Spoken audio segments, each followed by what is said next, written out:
5 years after a child disappeared without a trace, the case of Amara Wilson had become one of those files investigators rarely revisited unless something forced it back into attention.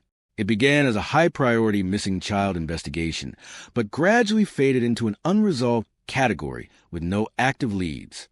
That changed inside a digital forensics unit at City Police Headquarters, where routine review of archive surveillance footage revealed something unexpected.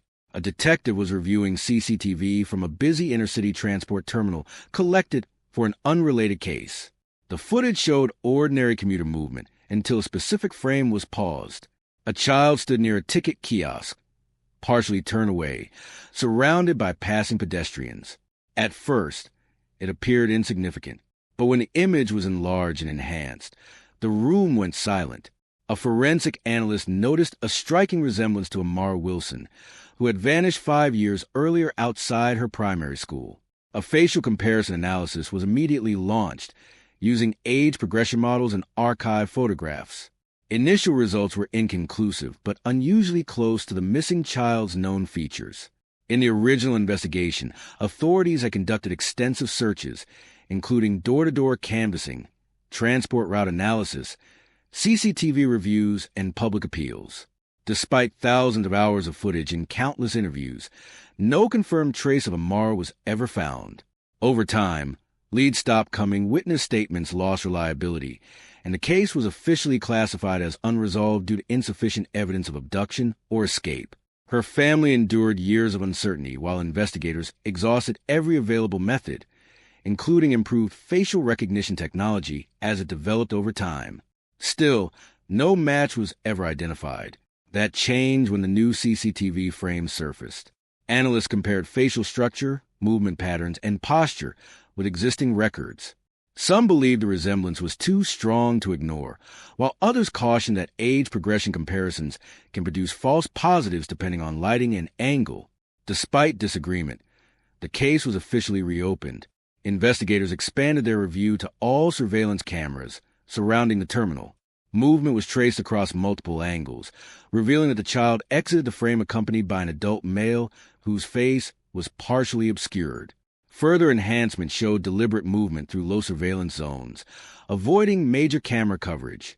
Transport Authority staff later noted that a man matching the same general appearance had been observed in the terminal on previous occasions, usually alone and watching passenger flow. Public attention returned immediately after news of the reopening.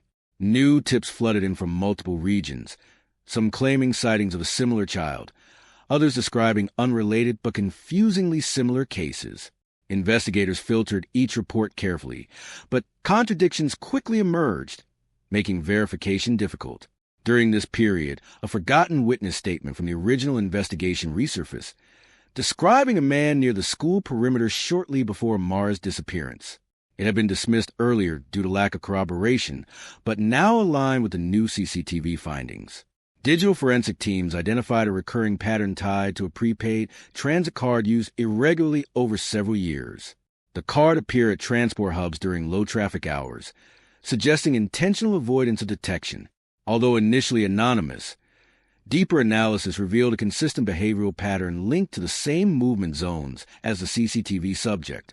Partial biometric data extracted from footage provided a limited profile of the adult male, enough to connect him to prior unexplained transit activity. A partial DNA trace from an unrelated incident confirmed he existed within official systems, but had never been fully identified. The investigation then focused on a mapped route leading to an abandoned industrial district. Surveillance teams searched the area and discovered not a typical abduction site, but organized storage containing documents, printed surveillance images, and profiles of children from multiple locations.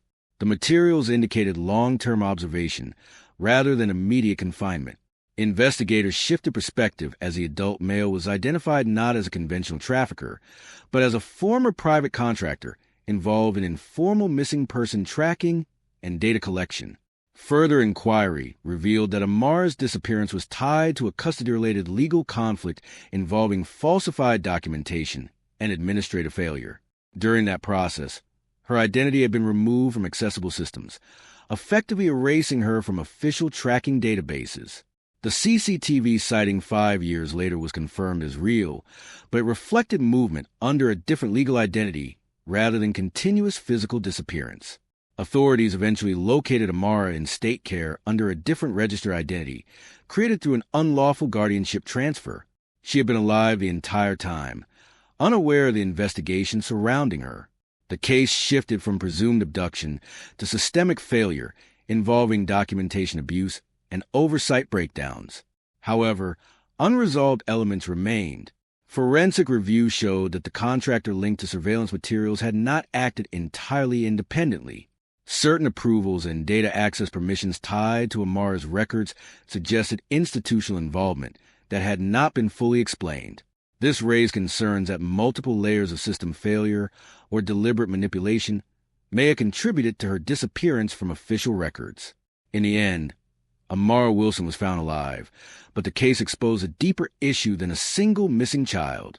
It revealed how administrative systems, when exploited or improperly managed, can allow a person to effectively vanish without physical abduction. One file remained open afterward, labeled as an unidentified authorization source, pending review, representing the unanswered question of how many opportunities existed to prevent the disappearance but were missed. In missing person cases, the hardest truth is not just where someone went, but how long it took for anyone to realize they were gone.